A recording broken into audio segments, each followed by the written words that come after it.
بخاری رحمہ اللہ تعالی علیہ کے بیٹوں نے، ان کے خاندان نے، ان کی نسل نے، ان کی اولاد نے اسی پیغام کو، اسی نعرے کو لے کر آج تک پاکستان کے اندر بلکہ پوری دنیا میں عقیدہ ختم نبوت کی حفاظت کر رہے ہیں۔ میں نے ملتان کے چھوٹے بڑے اجتماع میں میں نے اپنے استاد جی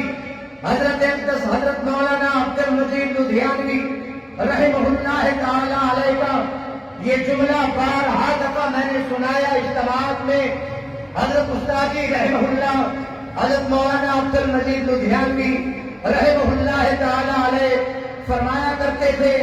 کہ ایمان لانے میں عقیدہ توحید پہلے ہے، عقیدہ ختم نبوت بعد میں ہے۔ جب عقیدے کو بچانے کی باری آئے، ایمان کو بچانے کی باری آئے، تو پھر عقیدہ ختم نبوت پہلے ہے، توحید بعد میں ہے۔